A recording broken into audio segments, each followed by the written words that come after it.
देखो यहाँ के लड़के बाइक चलाते हैं, आगे का पहिया उठा लेते हैं, घुस गए, उससे कोई फर्क ही नहीं पड़ता और आगे भड़ाक से मेरी गाड़ी में लड़े। सॉरी अंकल जी। फिर यूपी का लड़का, यूपी मतलब यूपी में 50,000 लड़कों को दिलवा गुटखा दे दो, लाहौर का कब्जा कर लेंगे। और हमसे बड़े जाहिल उधर बैठे। इंशाअल्लाह इंशाअल्लाह। अबे लुंगी तुम्हारी फटी है, नीचे अंडरवियर पहने नहीं हो और भारत पे कब्जा करोगे तुम।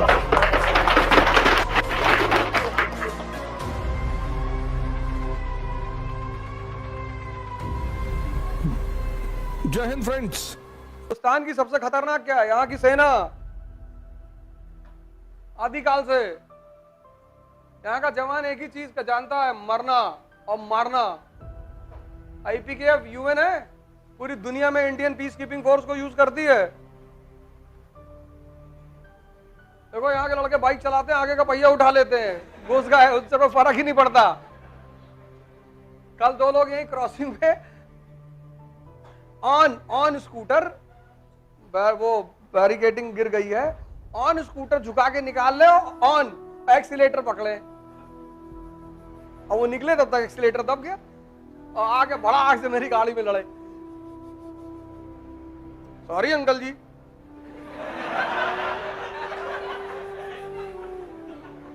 हमने कहा हमको इस बात का डर नहीं कि हमारी गाड़ी में कुछ खराब हुआ। अगर तुम सोचो इधर से उधर जा रहे होते, इधर से ट्रेन आ रही है और घुस जाते तो तुमको सॉरी कहने का मौका नहीं मिलता।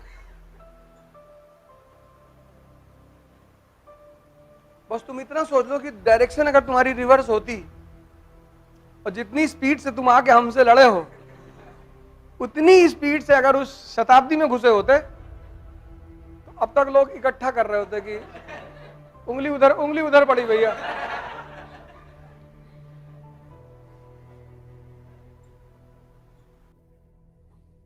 भाई साहब हम पाकिस्तान पे न्यूक्लियर बम मार देंगे और रेडिएशन कहाँ जाएगी? अमेरिका। मैं लाहौर से अमृतसर की दूरी 400 किलोमीटर है, लाहौर पे मार दोगे न्यूक्लियर बम, रेडिएशन यहां तक आएगी, कानपुर तक। तो कोई ऐसे टहलेगा, किसी का आंख फ्यूज हो जाएगा। कहां बनाओगे यार न्यूक्लियर बम? कहां मारोगे लाहौर पे? और हमसे बड़े जाहिल उधर बैठे। इंशाअल्लाह इंशाअल्लाह। अबे लुंगी तुम्हारी फटी है, नीचे अंडरवियर पहने नहीं हो और भारत पे कब्जा करोगे तुम।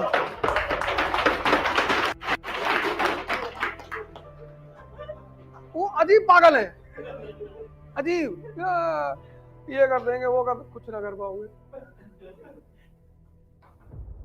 सिर्फ यूपी का लड़का, यूपी में मतलब यूपी में 50,000 लड़कों को दिलवा गुटखा दे दो, लाहौर तक कब्जा कर लेंगे। उन्हें ज्यादा कुछ चाहिए नहीं, कहते भैया 10 पुड़िया दिलवा दिला दो, बाकी हम बना लेंगे रास्ते में। इतनी पॉपुलेशन 25 करोड़, जितनी पाकिस्तान की पॉपुलेशन है उतनी यूपी की है और खाली बैठे, एमबीए करके बैठे, इंजीनियरिंग करके बैठे और क्या किए हैं ये पता ही नहीं।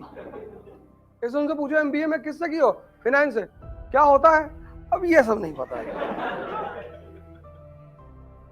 तो ये सब कहां काम आएंगे? ये सब ऐसे ही काम आएंगे। कहेंगे हीरो होंडा स्प्लेंडर दिला दो, हम 5 लोग बैठ लेंगे टंकी पे, एक और बाकी 4 गद्दी पे। ज्यादा बॉडी है ही नहीं, मेहनत करनी नहीं, खा मैगी जनरेशन है, कहते मैगी खा लो, कोको कोला पी लो और Thums Up, taste the thunder.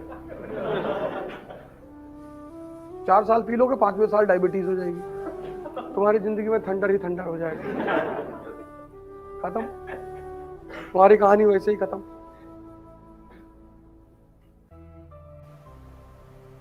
तुम्हारी जनरेशन ऐसी है ना, वो ऐसे गानों की जनरेशन है जिस गाने का मतलब ही नहीं है। गाना ना अंटा माहुआ अंटा माहुआ, अभी हम पिछले 2 दिन से सोच रहे हैं कि कहीं ना क्या चाहती है, मतलब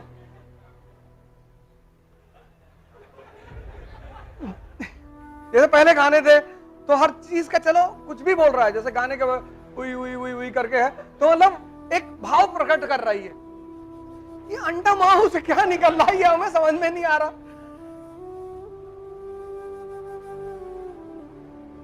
हम आज समझ लो 1 घंटे इस गाने को सुने,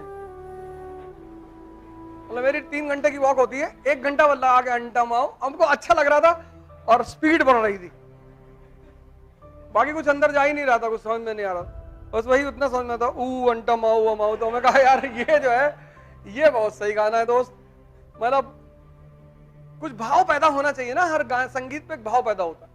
या हो सकता है तमिल भाषा में है तो मुझे नहीं समझ में आ रहा है, लेकिन कुछ तो होगा जरूर।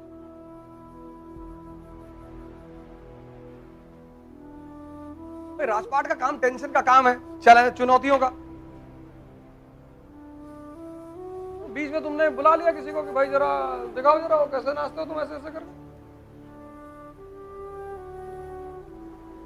संगीत नृत्य माहौल को बड़ा शांत कर देते हैं, इसलिए जीवन में एक कला जरूर आनी चाहिए। जैसे तुम लोग गिटार बजाना सीख लो, बहुत काम आती है। मान लो गलती से सिलेक्शन नहीं हुआ,